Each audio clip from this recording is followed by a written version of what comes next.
Hello everyone, welcome to my YouTube channel let's learn with Ankita. आज हम लोग discuss करेंगे स्ट्रक्चर ऑफ सेल, कोशिका की संरचना।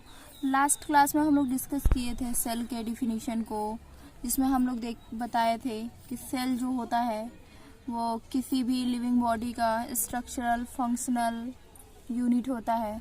यानी कि सेल के बारे में हम लोग पढ़े थे कि कोशिका जो होती है वो मूलभूत संरचनात्मक एवं क्रियात्मक इकाई होती है, और कोशिका के सिद्धांत भी हमने पढ़ा था और कुछ फैक्ट्स भी पढ़े थे हमने। आज हम लोग पढ़ेंगे स्ट्रक्चर ऑफ सेल, कोशिका की संरचना। तो अगर कोशिका की संरचना की बात करें तो हम लोग देखेंगे कि कोशिका में जो सबसे बाहरी लेयर होता है वो होता है सेल वॉल, जिसको बोलते हैं कोशिका भित्ति। ये मैं डायग्राम बना रही हूँ प्लांट सेल का। प्लांट सेल में ये जो सबसे बाहरी आवरण है, ये जो सबसे बाहरी लेयर है, इसको हम लोग बोलेंगे सेल वॉल या कोशिका भित्ति। यानी जो सेल वॉल होता है वो किसी भी नहीं, केवल प्लांट सेल का सेल वॉल प्लांट सेल का सबसे बाहरी आवरण होता है। और अच्छी बात क्या है कि इसमें ये सेलुलोज का बना होता है, और किसी भी प्लांट सेल का एक प्लांट सेल को एक स्ट्रक्चर देता है, एक स्ट्रक्चर प्रदान करता है किसी भी प्लांट सेल को। ये होता है सेल वॉल।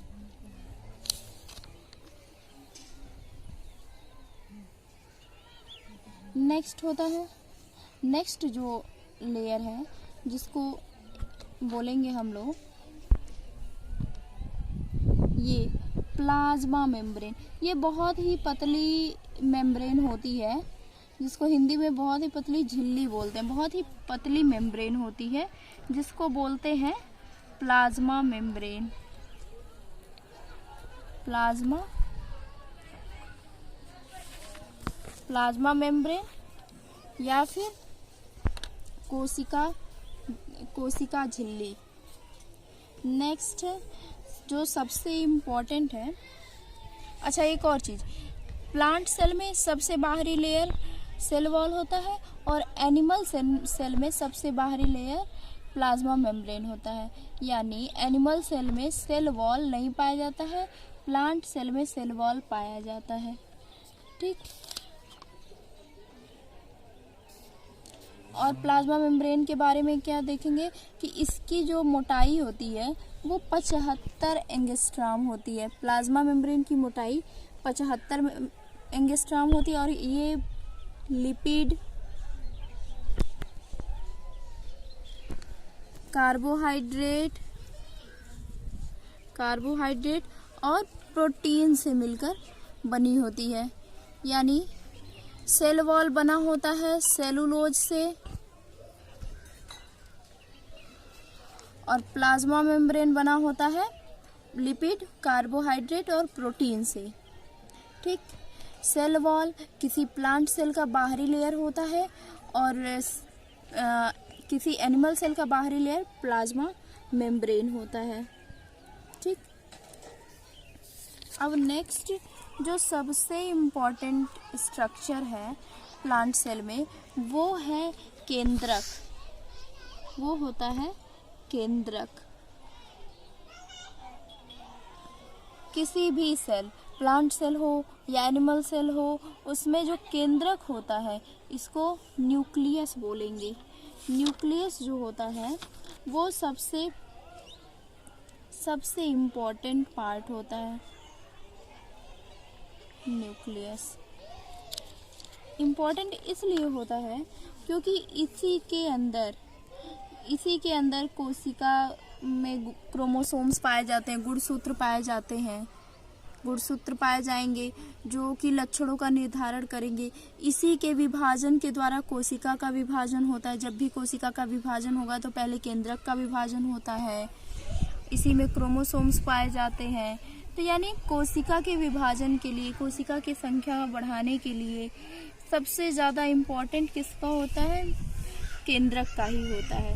केंद्रक क्या करता है कि किसी भी कोशिका के सभी जैविक क्रियाओं का नियंत्रण तथा नियमन करता है, और कोशिका के वृद्धि के लिए भी इसका योगदान होता है, कोशिका के विभाजन के लिए भी इसका योगदान होता है। अब अगर न्यूक्लियस की बात करें, न्यूक्लियस की बात करें तो न्यूक्लियस के 5 पार्ट्स होते हैं। कौन कौन से? केंद्रक कला, केंद्रक कला जिसको बोलते हैं न्यूक्लियर मेम्ब्रेन, न्यूक्लियर मेम्ब्रेन। दूसरा होता है न्यूक्लियोप्लाज्म,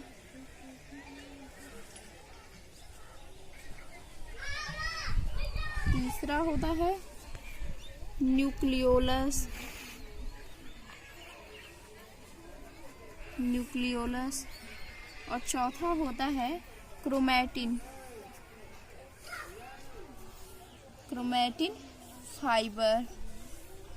यानी केंद्रक कला, केंद्रक द्रव्य, केंद्रिका और क्रोमैटिन धागे। ठीक, समझ आया? केंद्रक द्रव्य हो जाएगा और केंद्रिका हो जाएगा। लिख देते हैं, नोट कर लीजिएगा आप लोग भी। केंद्रिका,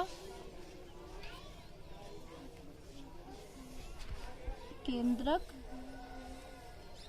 द्रव्य और क्रोमैटिन धागा।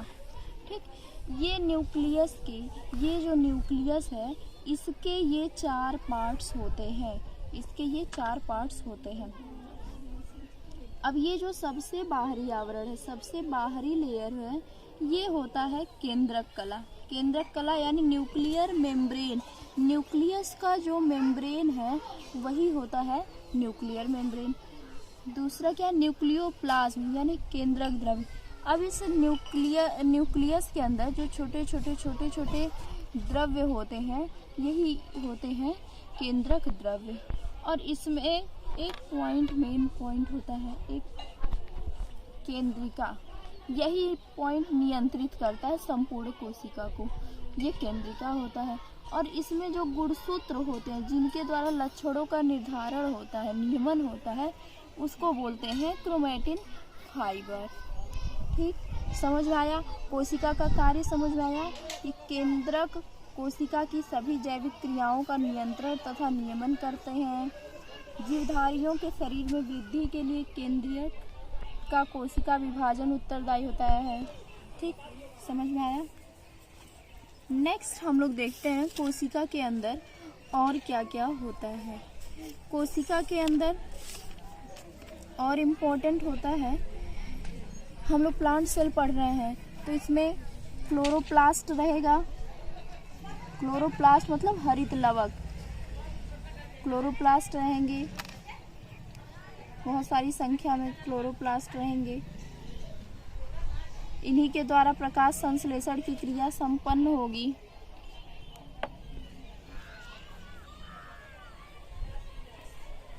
क्लोरो हरित लवक। हम लोग बात कर रहे हैं प्लांट सेल की, तो प्लांट सेल में क्लोरोप्लास्ट होता है जिसके द्वारा पौधे प्रकाश संश्लेषण की क्रिया संपन्न करते हैं। ठीक, नेक्स्ट है माइटोकांड्रिया। माइटोकांड्रिया भी बहुत सारे संख्या में हमको पता है कि माइटोकांड्रिया को बोलते हैं powerhouse of the cell.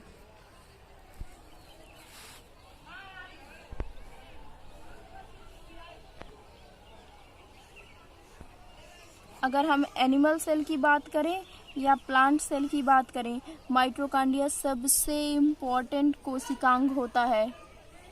इसको बोलते हैं powerhouse of the cell, क्योंकि जो हम एनर्जी लेते हैं, जो हम हमारे बॉडी में जो ग्लूकोज जाता है, जो वो कहाँ टूटता है? वो कोशिका के अंदर आके माइटोकांड्रिया के अंदर ही वो टूटता है और वो टूट के एटीपी में कन्वर्ट होता है, एटीपी या एडीपी में कन्वर्ट होता है।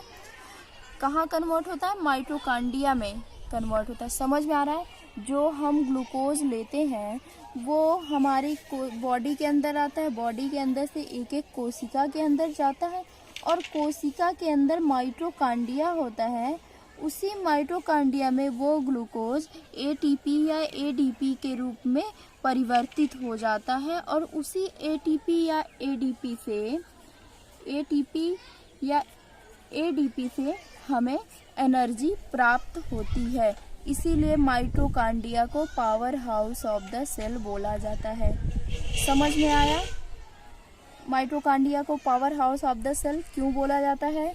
नहीं समझ में आया होगा, वीडियो को एक बार और देख लीजिएगा, समझ में आ जाएगा। एक बार फिर से सुन लीजिएगा, बिल्कुल क्लियर हो जाएगा। फुल फॉर्म देख लेते हैं एटीपी का। एटीपी का फुल फॉर्म होता है एडिनोसिन ट्राईफास्फेट, और एडीपी का फुल फॉर्म होता है एडिनोसिन डाईफास्फेट। नोट कर देती हूँ मैं।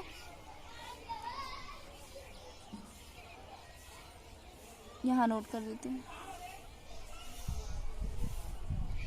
एडिनोसिन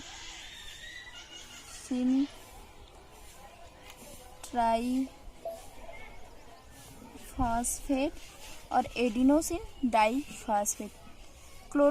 देखिए, कोशिका में सबसे पहले सेल वॉल हो गया, प्लाज्मा मेम्ब्रेन हो गया, उसके बाद केंद्रक हो गया, केंद्रक के बाद हरित लवक या क्लोरोप्लास्ट हो गया, माइटोकांड्रिया हो गया। सबके कार्य हम लोगों को समझ में आ गई। अब इसमें होता है एक बहुत बड़ा बड़ा स्ट्रक्चर, हाँ, बहुत बड़ा बड़ा, ये ऐसे खाली होता है, प्लांट सेल में पाया जाता है। ये ऐसे खाली होता है, इसको बोलते हैं रिक्तिका। जैसे नाम से स्पष्ट है, रिक्तिका या वैक्यूल, इसको वैक्यूल्स या रिक्तिका। इसके अंदर, इस वैक्यूल्स या रिक्तिका के अंदर क्या होता है? रिजर्व फूड मटेरियल एकत्रित होता है। क्या एकत्रित होता है? Reserve food material, reserve food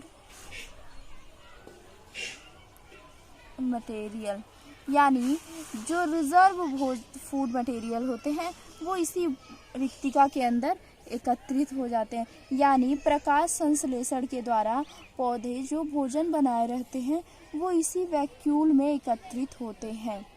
ठीक, इसके बाद से इसमें बहुत सारे और कोशिकांग पाए जाते हैं, जैसे गाल्जी बॉडी, राइबोसोम्स, लाइसोसोम्स, ये बहुत सारे कोशिकांग पाए जाते हैं इसमें। बाकी जो जैसे गोल्जी बॉडी हो गया, लाइसोसोम्स हो गया, इन सब के बारे में हम लोग नेक्स्ट वीडियो में डिस्कस करेंगे। आज के लिए इतना ही। Thank you. कोई भी क्वेरी होगी आप कमेंट बॉक्स में कमेंट कर दीजिएगा। हाँ, और एक और चीज़ पूछना था आप लोगों से कि क्या आप लोग इच्छुक हैं तो सीटेट के क्लासेस स्टार्ट किए जाए, सीटेट का क्लास शुरू किया जाए। अगर चाहते हैं आप लोग तो कमेंट करिएगा। Okay, thank you.